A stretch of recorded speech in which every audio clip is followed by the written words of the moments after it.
बोलो गुरु नानक देव की, गुरु ग्रंथ साहिब की, बाबा नारायण दास साहिब की, बाबा श्यामदास साहिब की।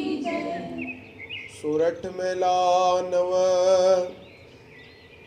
प्रीतम जान लियो मन माहे, अपने सुख स्यों ही जग फांद्यो, को काहू को नाहे रा।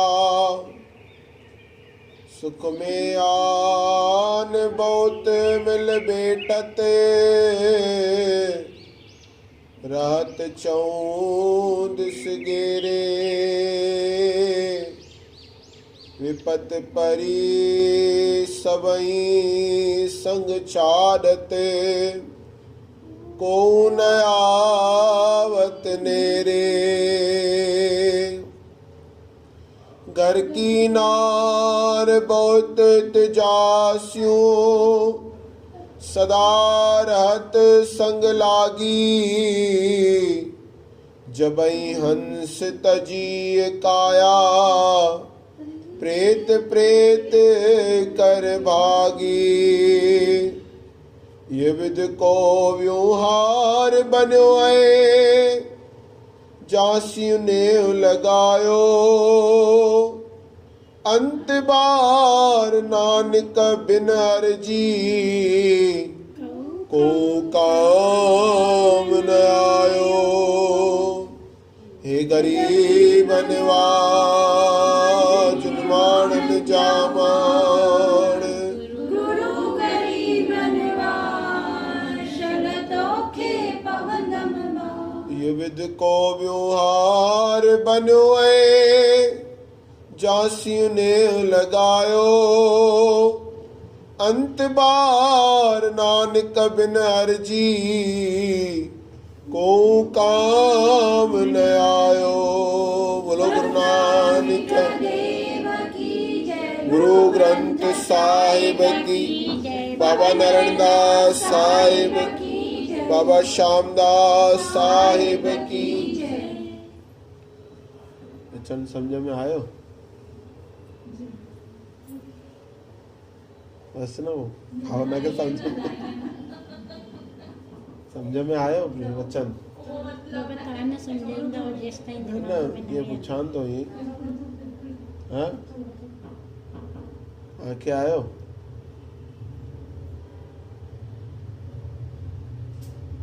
तो गुरु टेक बहादुर साहब जन जी बाणी आ,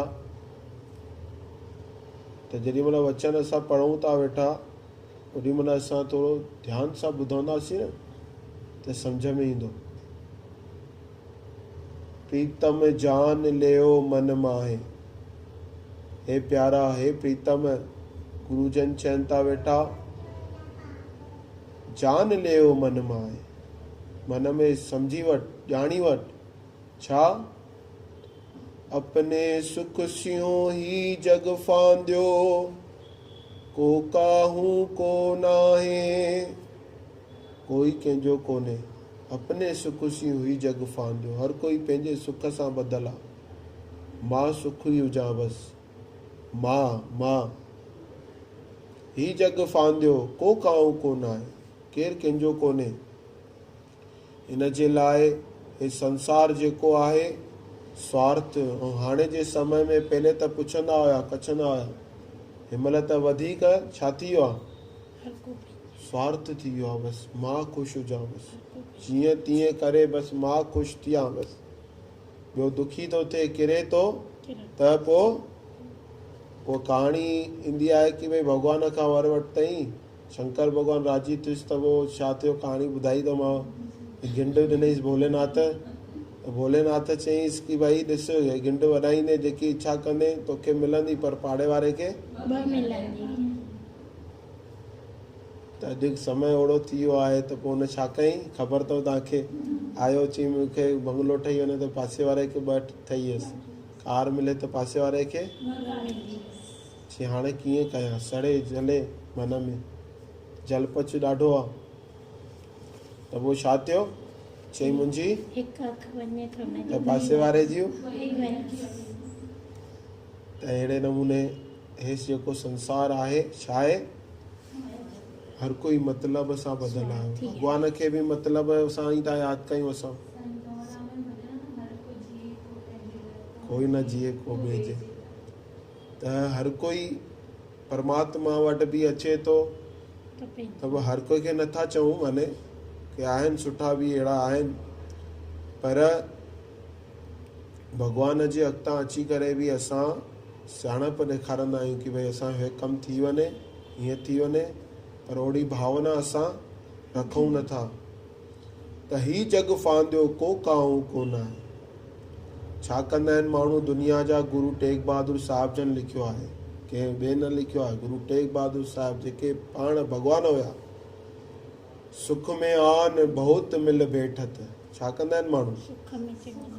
अरे वाह साईं वाह, तव्हां त ॾाढा बढ़िया माण्हू आहियो, तव्हां त सुठा आहियो, तव्हां त हे जेको कमु कयो था तव्हां सुठो जे लाइ आहियो। सभु अची घेरे बीहंदसि।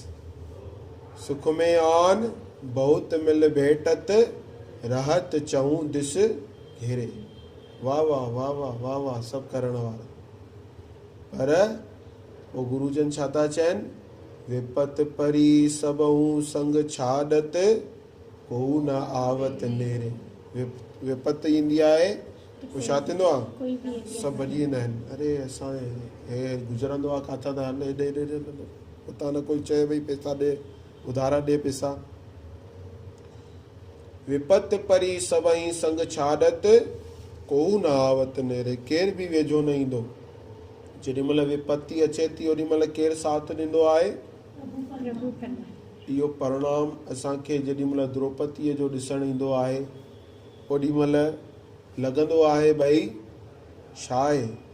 ओॾी महिल भॻवानु चई की भई मुंहिंजा पति ख़ुदि एॾा वॾा ताक़तवर, ओॾी महिल विच सभा में भॻवानु हुनजी कीअं रक्षा कई आहे।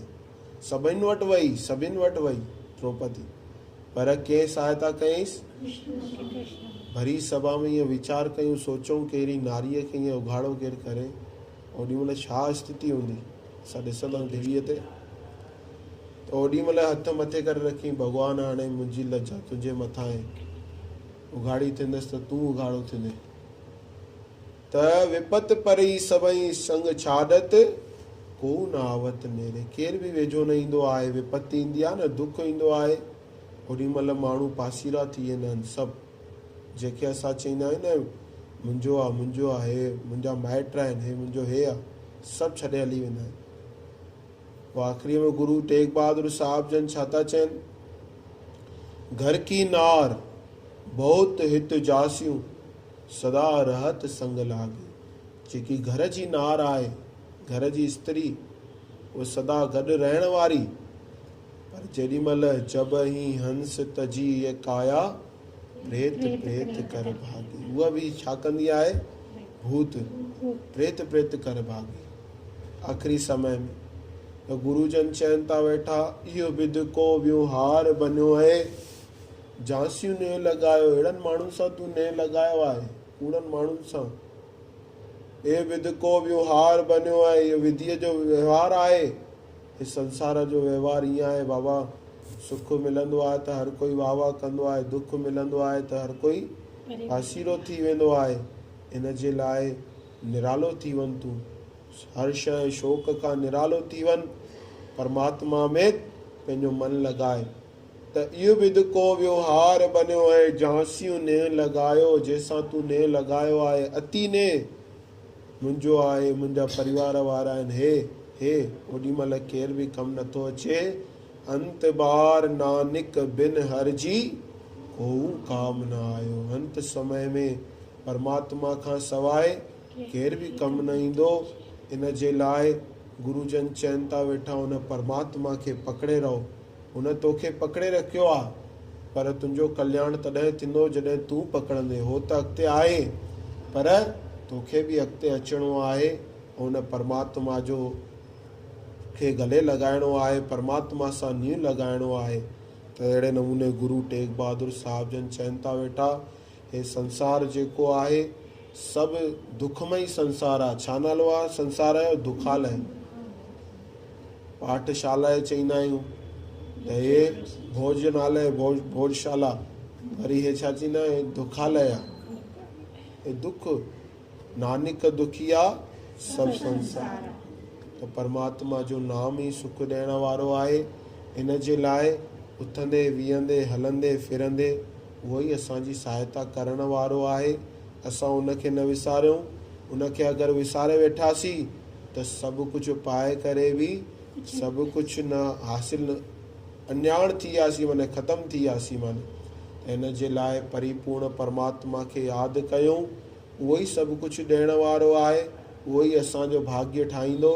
अहिड़े नमूने गुरु तेग बहादुर साहिब जन सम्झाइनि था वेठा असां त असां बि जागूं, गफ़लत जी निंड मां जागूं। हे संसार जेको आहे मेणा ॾियण वारो, माण्हू मेणा ॾींदे ताना तुनका ॾींदे, पर खावंद कंदी तुंहिंजी न खाली, हल सतगुर जे दर हिकु वारी, निमी नाथ अॻां कर निजारी। परमात्मा जे अॻितां निजारी कर त उहो प्रभु परमात्मा जो लोक सुखी कंदो।